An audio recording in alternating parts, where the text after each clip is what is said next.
Martin, nangangampanya tayo. Nakasakay tayo sa eroplano. Magkatabi tayo. Nagrereklamo ka, walang pera. Kasi, ano sabi mo? Giom-om ni Lisa Marcos o ni BBM ang kwarta. Walang pera sa kampanya kasi hindi nagbibigay si BBM at si Lisa. Hinigipit nila. Kinukuha nila lahat ang pera. Reklamo ka ng reklamo sa akin. Ano sinabi ko sa'yo? Huwag ka mag-alala. Lahat ng gusto tumulong sa akin, ipapadala ko sa iyo. Kunin mo lahat. Nagreklamo ka kay Medi Poblador kasi tumatanggap ng pera. Ano sabi ko sa'yo? Kausapin mo si Medi, kunin mo lahat ng pera. Lahat ng makuha mo na gustong tumulong sa akin, kunin mo. Gastusin mo. Ano sabi ko sa'yo? Pasensya ka na. Wala ka ng pera. Ano sabi mo sa akin? Sabi mo sa akin, okay lang. Pag nanalo kayo, babawiin ko lahat yan. Hindi ko naman alam, ang buong akala ko, babawiin mo sa negosyo mo. Legitimate businessman ka naman eh. Mina, pagsira sa kalikasan, legitimate na pagsira sa kalikasan, negosyo mo. Media, negosyo mo. Ano pa bang mga negosyo ni Martin Romualdez? Sulat niyo yan lahat.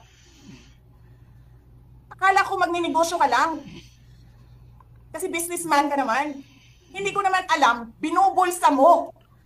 Ibubulsa mo, kakamkamin mo, ang legal na pera at illegal na pera. Tanggap ka sa illegal, tanggap ka sa Pogo. Pinaalis nyo lahat ng kompetisyon ninyo, naiwan ang Pogo mo. Tanggap ka, Pogo.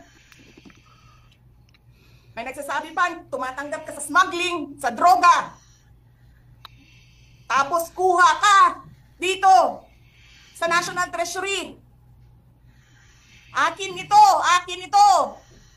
Babawiin ko lahat.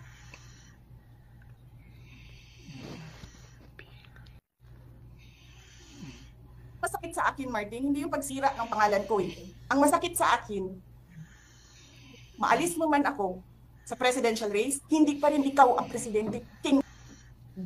Walang buboto sa'yo. Please lang. Wala. Hindi ka nga dumadaan ng contest eh. Kasi wala kang kalaban sa Tacloban. Kasi binibili mo, pinapakidnap mo, hinaharas mo ang mga kalaban mo. Hindi ka dumaan ng contest. Ang alam mo lang, kasi mayaman ka, bibiliin ko lahat ng tao ng pera. E pobriman mong tanan, kwarta na may inyo. There is nothing in you except money. Yan lang. Martin, harapin mo yung katotohanan. Walang buboto sa iyo. Senador man, Vice President man, President man, walang buboto sa iyo. Hindi ko nga alam kung mananalo ka pa ngayon sa Tacloban eh. Palamang hindi na.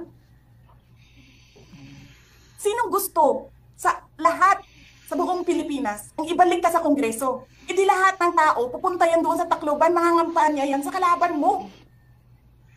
Kasi magnanakaw ka. Hindi ka dumadaan sa audit.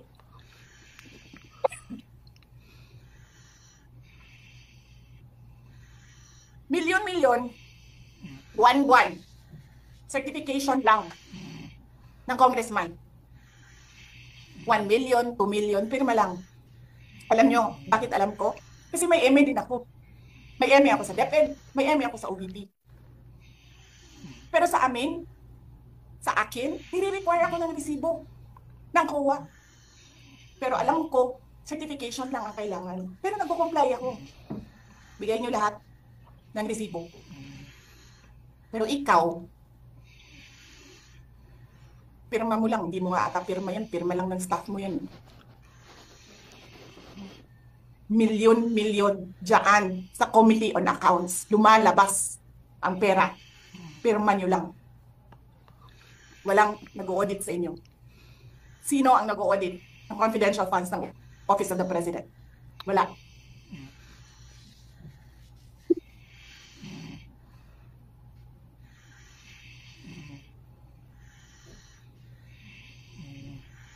Yan ang Pilipinas. Yan ang bagong Pilipinas.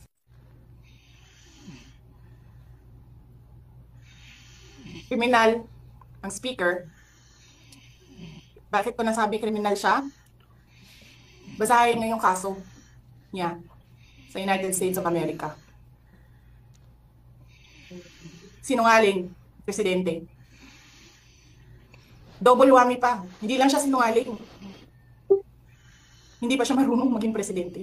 Nagpresenta ka na magiging presidente ka. Tapos, hindi ka pala marunong.